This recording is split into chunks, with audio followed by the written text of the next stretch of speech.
আজকে রান্না করব চিংড়ি মাছের মালাইকারি। যদিও এই রান্নাটা এই প্রথমবার আমি একা একা করছি, তো দেখতেই পারলে তেলগুলো ভালোভাবে গরম করে নিয়ে একে একে সবগুলো মাছ আমি কড়াইতে দিয়ে নিলাম। তো একদিক ভালোভাবে ভাজা হয়ে গেলে উল্টে আর একদিক ভালোভাবে ভেজে নিলাম, তো তারপরে নামিয়ে নিলাম। আর সেই তেলের মধ্যেই দুটো এলাচ, একটা দারচিনি দিয়ে তার মধ্যে কিছুটা জিরা দিয়ে দিয়েছি, সাদা জিরে, যদিও তেলটা একটু বেশি গরম হয়ে গেছিলো।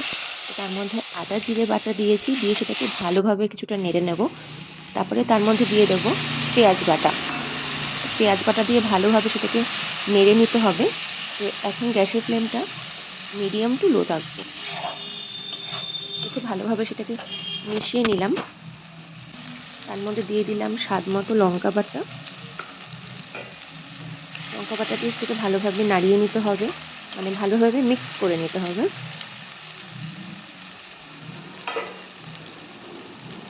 অ্যান্ড তারপরে এর মধ্যে দিয়ে দেবো টমেটো বাটা। একটা টমেটো বাটা দিয়েছি, এটাকে ভালোভাবে নেড়ে নিলাম।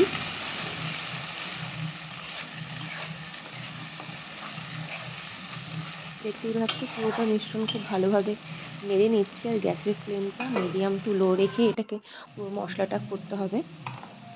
তো এতে আস্তে আস্তে এতে পরপর দিয়ে দিলাম হচ্ছে স্বাদ মতো নুন, হলুদ গুঁড়ো,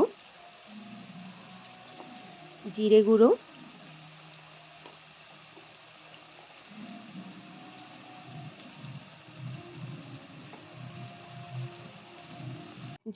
দিলাম, ধনে গুঁড়ো দিলাম, আর এখন দেব লঙ্কার গুঁড়ো।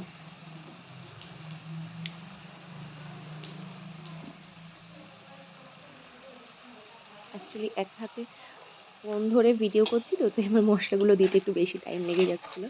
যাই হোক, তো সব মশলা দিয়ে এটাকে ভালোভাবে মিক্সড করে নাড়িয়ে নিতে হবে কড়াইতে, দিয়ে মশলাটাকে ভালোভাবে কষিয়ে নিতে হবে। দেখতেই পাচ্ছি ভালোভাবে মশলাটা কষিয়ে নিচ্ছি আমি কড়াইতে একসাথে মিক্স করে।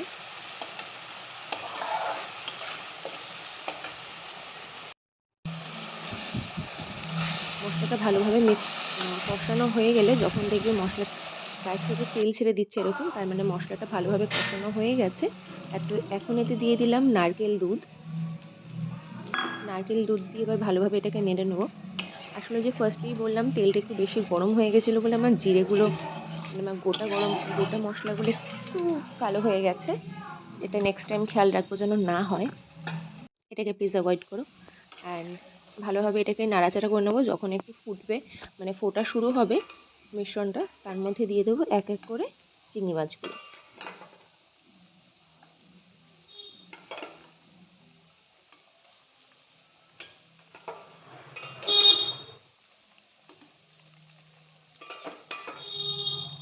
তো দেখতেই পাচ্ছ একে একে আমার সবগুলো চিংড়ি মাছ দেওয়া হয়ে গেছে। তো এবার চিংড়ি মাছগুলো ভালোভাবে নাড়াচাড়া করে ঝোলের মধ্যে মিশিয়ে দেবো, অ্যান্ড এটাকে কিছুক্ষণের জন্য ফুটতে দেবো।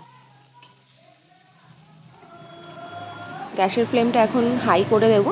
তো এটা কিছুক্ষণ ফুটে এটাকে ঢেকে দেবো।